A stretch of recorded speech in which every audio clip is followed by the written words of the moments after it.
EA Sports. It's in the game. I got loyalty inside my DNA. Quarter piece got war and peace inside my DNA. I got power, poison, pain, and joy inside my DNA. I got hustle, though ambition, flow inside my DNA. I was born like this, and born like this. What's good, YouTube? I'm back bringing you guys some NBA Live 18 gameplay.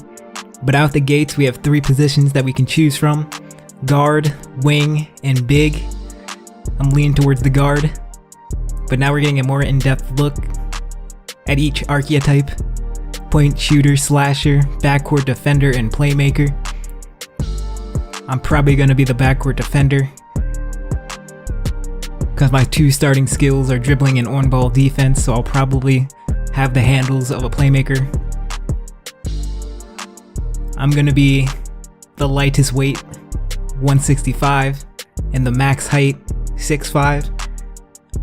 So I'll maintain that speed and agility that I like to have. But yeah, can't wait to get into this series, so let's get into it. Like millions of other kids, you dreamed of one day being in the NBA. You wanted to be a star, and someday to rise above and become the greatest to ever play. You dreamed of being the one.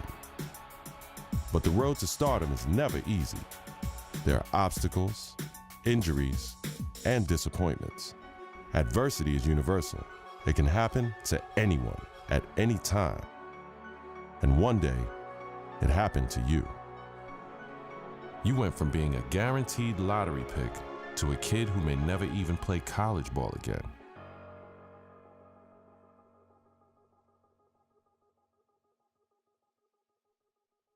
Now, look, it's always bad to hear about injuries, especially to college kids, of course. Yeah. But Stephen A. Smith, this one is particularly disheartening because we are 2 weeks into the season and one of the top NBA prospects in the country goes down potentially with a season-ending injury, a knee injury. That's a killer. I couldn't agree more. When I heard he was carried off the floor today, all you can do is find yourself hoping that he'll make it back. That's the bottom line. But my heart goes out to him because I didn't expect this. This is a devastating injury. It's never good to have something like this happen to you. The team doctor broke the news: torn ACL, sprained MCL, and a torn meniscus. Surgery was scheduled, but your game will likely never be the same. At the 2016 NBA Draft, your name is still mentioned, not as a prospect, but as a cautionary tale.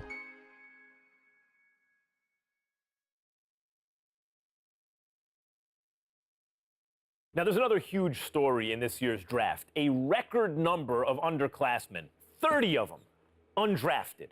And I hope, anyway, that this is a lesson. This serves as an example to college players. I'm not talking about the ones who are genuinely one and dones, the guys you know are going to be lottery picks. I mean the rest of them. They're not sure shots. You're not sure they're going to be lottery picks. Don't just use the college system for a year thinking you're going to bounce. It doesn't work like that. Please. If you don't have the talent, it doesn't work. You got to be cultivated in the system. Please. There you go again with your blanket generalizations. You know how you are, oh, Max. The woe is me. Oh, my Lord. I can't take it. I just can't take it. It's a case-by-case basis. You can't just blanketly decide this should not be one and dones or this should be one and dones. You got to go on a case-by-case basis. Some dudes deserve to be one and dones. Some people don't. It's on a case-by-case basis. And that is my point. Thank you for making it for me. Every kid thinks they're the exception to the rule. And members of the media like, Stephen A. Smith, are encouraging these kids to come out early. Look, Max, bottom line is this. You got to take this into consideration. You had 2 dudes. They were called the Height Brothers. Now, you had Nick Howard. This kid had a lot of promise. What does he do? He goes to college. Very uneventful first year, no doubt. The second year, he was pretty good. Here's the problem. The NBA, it's not about pretty good. You need to be great on the collegiate level, on the prep level, in summer leagues and what have you, in order for you to get the stature that you deserve. That's the bottom line. Pretty good ain't good enough to be that stud NBA. That's exactly my Let me finish. There's another example. I did say the Hype brothers. I wasn't talking about one individual. I was talking about two. What happens? One and done in a different way. 1 year, one ACL injury later, and look where he's at now. His future is clearly uncertain. So you got to take advantage of that opportunity because you never know when an injury is going to cost you everything. Stephen A., listen to yourself. Let's listen to yourself for a second. You give one argument for why a kid should come out early, a one-and-done situation. I can give you 30 arguments this morning alone why they should stay in school. And now you have to wonder what a kid like Nick Howard, who has given up his college eligibility, does next. What does he do next? First of all, don't sweat the technique. The argument, or one argument, as long as it's strong enough, that's all that matters. That's number one. Number two, the Hype brothers was something special. What they really, really need to do. I'm going to tell you what they need to do, Mac. They need to get back to playing together. My sources are telling me the ACL injury has been completely healed. So go on a Pro-Am circuit. Go in summer leagues. Do what you got to do to get back on the court together to remind everybody of what you once were. Because once you pull that off, the sky's the limit. That's what they need to do. Get back to playing ball together, because when people see what you can do as one, the other arguments don't really matter. Like I said, don't sweat the technique.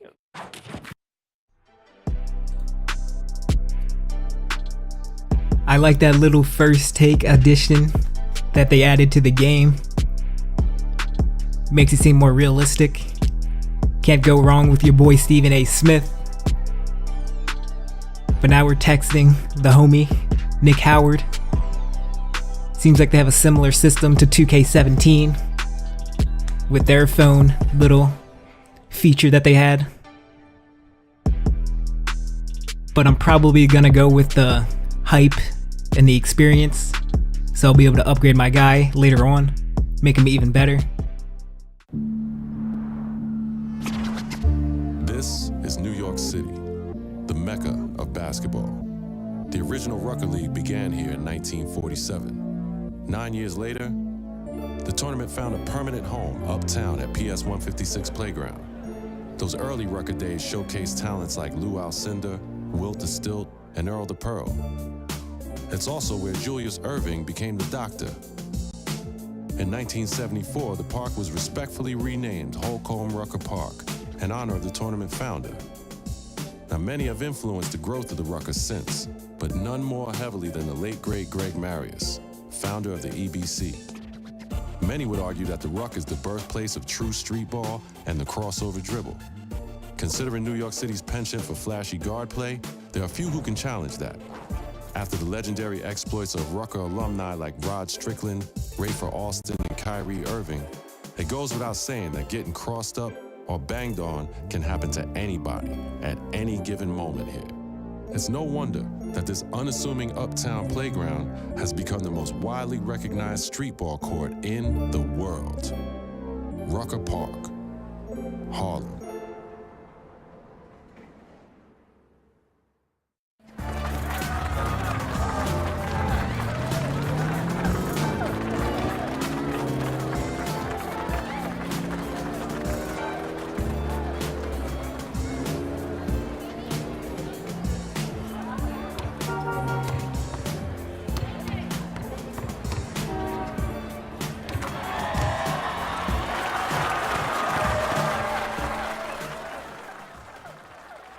Joakim Noah winning the tip.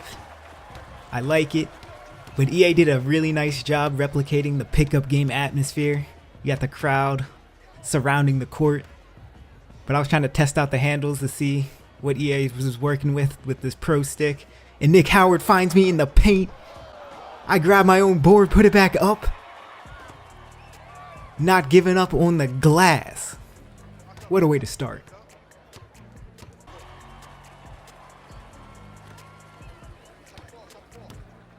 See if I can catch my defender leaning. I'm trying to blow past him. I'm calling for a big body from Noah. But I see him cutting to the basket. Finessing in the lane with that nice right-handed lay-in.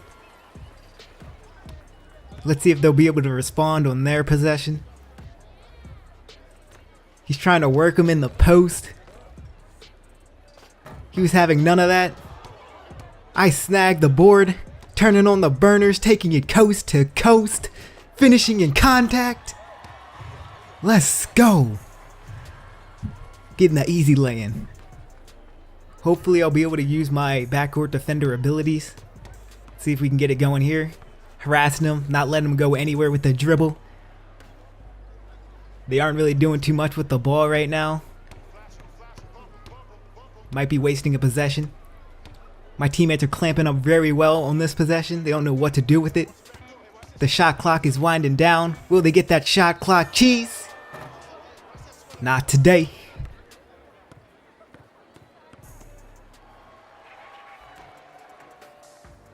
Let's see if I can get my teammates more involved in this game. Calling for another Noah pick and roll. Didn't work out, but I see Nick Howard in the corner. I try to give him a little pick. I'm diving to the basket. Getting another contested lane to go. Had to bust out the Aaron Rodgers belt. But we got ourselves a nice little lead, 8-2. Nick Howard is on the floor. Noah says, get that weak stuff. Nothing weak around here. I'm gone. One man to beat. Finessing.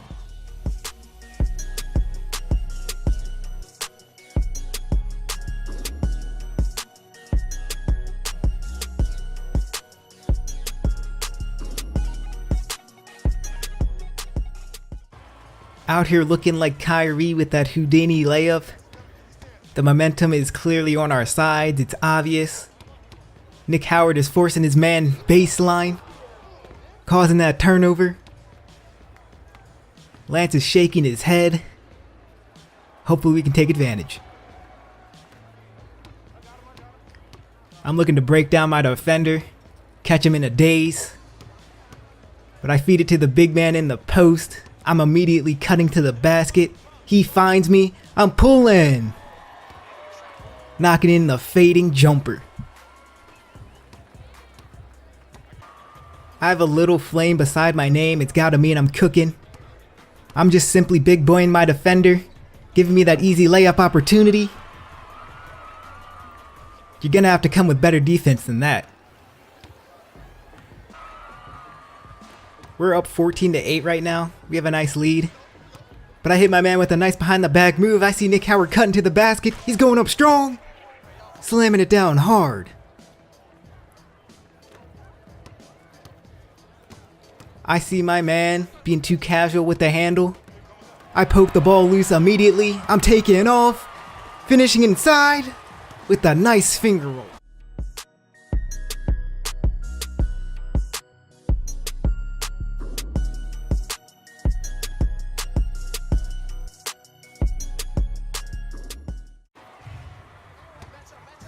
I don't think Young Bull learned his lesson the first time. Let's see if we can get him a second time.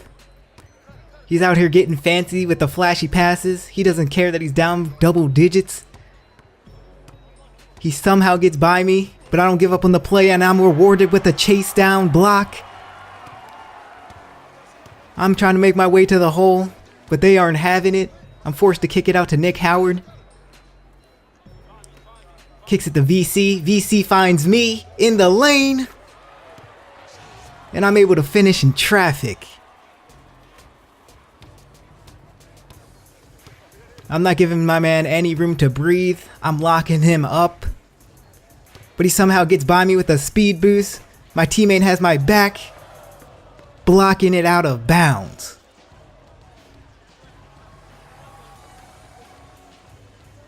They might get a 5 seconds off this inbound here. I get bodied by the brick wall screen. He doesn't take advantage of the open space. He attempts to drive on Noah. Poor idea. We're going the other way with it, looking to end this thing. I see Noah streaking. He climbs the ladder to snag that pass and uses his size to finish in traffic. We ended up taking that W 22-8. That was a fairly easy first game. Let's check to see what the play of the game was. It's your boy. With my pickpocket that led to an easy transition bucket on the other end. I'm liking it. But here are my stats for my debut. Check those out. But thanks for watching, guys. Hope you enjoyed it. Be sure to show some love and support by leaving a like, subscribing, and I hope to catch you in the next. To the past, and added features to our cloth simulation to reflect that change. We leveraged our True Color technology to ensure the whites pop and the team colors are 100% accurate. As part of this process, we sent artists to the NBA office in New York to scan and color sample every team's uniforms to guarantee their accuracy. While we were there, we scanned a whole new library of player accessories. We are getting such a high resolution